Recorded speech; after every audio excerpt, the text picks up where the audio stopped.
Capítulo 93. La sacramentalidad del matrimonio. El autor de la carta a los Efesios escribe que nadie aborrece jamás a su propia carne, sino que la alimenta y la abriga como Cristo a la Iglesia, porque somos miembros de su cuerpo. Efesios 5 del 29 al 30. Después de ese versículo, el autor juzga oportuno citar el que en toda la Biblia puede ser considerado el texto fundamental sobre el matrimonio, que es un texto contenido en el Génesis capítulo 2, 24. Por esto, dejará el hombre a su padre y a su madre, y se unirá a su mujer y serán los dos una sola carne. Efesios 5:31 y Génesis 2:24.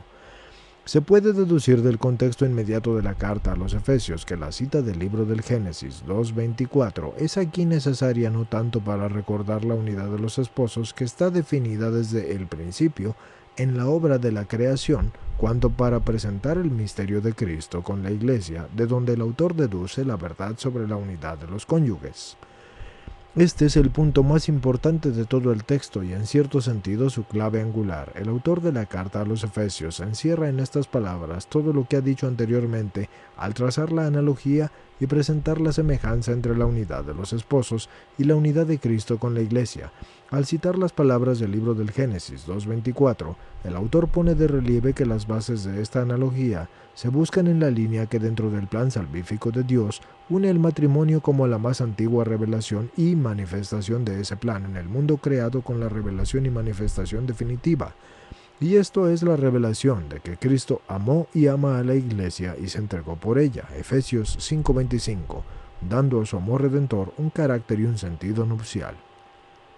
Así pues, esta analogía que impregna el texto de la carta a los Efesios 5, 22 y 23 tiene su base última en el plan salvífico de Dios y esto quedará aún más claro y evidente cuando situemos el pasaje del texto que hemos analizado en el contexto general de la carta a los Efesios. Entonces se comprenderá más fácilmente la razón por la que el autor, después de haber citado las palabras del libro del Génesis 2:24, escribe: «Gran misterio es este, pero entendido de Cristo y de la Iglesia». Efesios 5:32. En el contexto global de la carta a los Efesios, y además en el contexto más amplio de las palabras de la Sagrada Escritura que revelan el plan salvífico de Dios, y sí, señores, dice ademán, no dice además, es ademán. Continuando con la lectura. Desde el principio, es necesario admitir que el término mysterion significa aquí misterio antes oculto en la mente divina y después revelado en la historia del hombre. Efectivamente se trata de un misterio grande, dada su importancia. Ese misterio como plan salvífico de Dios con relación a la humanidad es en cierto sentido el tema central de toda la revelación. Su realidad central es lo que Dios como Creador y Padre desea transmitir sobre todo a los hombres en su palabra.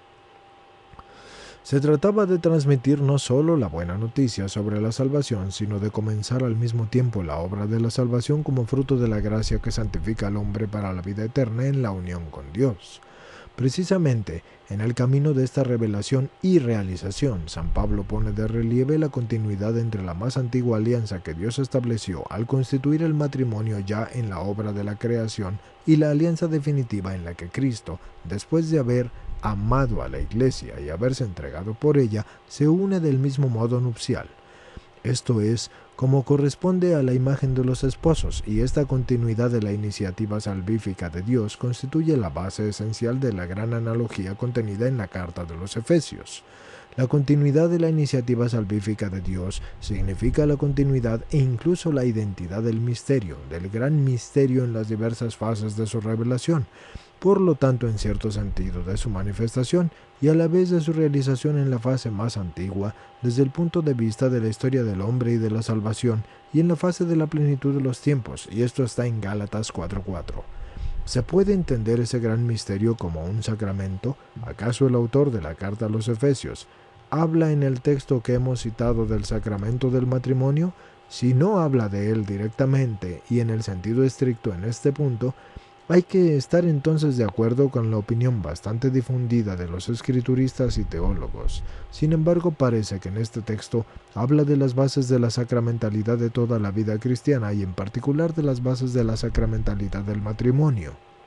Habla, pues, de la sacramentalidad de toda la existencia cristiana en la Iglesia y especialmente del matrimonio de un modo indirecto, pero del modo más fundamental posible.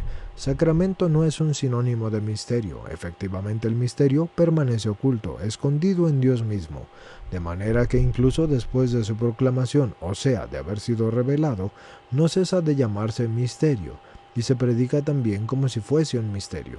El sacramento presupone la revelación del misterio y presupone también su aceptación mediante la fe por parte del hombre. Sin embargo, es a la vez algo más que la proclamación del misterio y la aceptación de él mediante la fe. El sacramento consiste en manifestar ese misterio en un signo que sirve no solo para proclamar el misterio, sino también para realizarlo en el hombre. El sacramento es un signo visible y eficaz de la gracia. Mediante él se realiza en el hombre el misterio escondido desde la eternidad en Dios del que habla la carta de los Efesios en 1:9.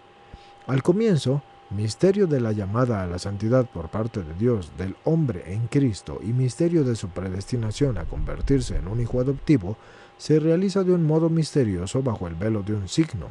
No obstante, el signo es siempre un hacer sensible, y ese misterio sobrenatural que actúa en el hombre bajo su velo. Al considerar este pasaje de la carta de los Efesios que hemos analizado, y en particular las palabras gran misterio, pero así entendido en Cristo y de la Iglesia, hay que constatar que el autor de la carta escribe no solo del gran misterio escondido en Dios, sino también y sobre todo del misterio que se realiza por el hecho de que Cristo, que con el acto del amor redentor amó y ama a la Iglesia y se entregó por ella, con el mismo acto se ha unido a la Iglesia de un modo nupcial, como se unen recíprocamente el marido y la mujer en el matrimonio instituido por el Creador. Parece que las palabras de la carta a los Efesios motivan suficientemente lo que leemos al comienzo mismo de la Constitución Lumen Gentium, etc. La Iglesia es en Cristo como un sacramento, o sea, es un signo e instrumento de la unión íntima con Dios y de la unidad del todo en el género humano. Lumen Gentium 1. Este texto del Vaticano II no dice, la Iglesia es sacramento, sino es como un sacramento, indicando así que la sacramentalidad de la Iglesia hay que hablarla de un modo analógico y no idéntico respecto a lo que entendemos cuando nos referimos a los 7 sacramentos que administra la Iglesia por la institución de Cristo. Si existen las bases para hablar de la Iglesia como de un sacramento, entonces la mayor parte de estas bases están indicadas precisamente en la carta de los Efesios. Se puede decir que esta sacramentalidad de la Iglesia está constituida por todos los sacramentos mediante los cuales ella realiza su misión santificadora. Además, se puede decir que la sacramentalidad de la Iglesia es la fuente de los sacramentos, y en particular del bautismo y de la Sagrada Eucaristía, como se deduce del pasaje ya analizado de la carta de los Efesios 5 del 25 al 33. Finalmente hay que decir que la sacramentalidad de la Iglesia permanece en una relación particular con el matrimonio, que es el sacramento más antiguo.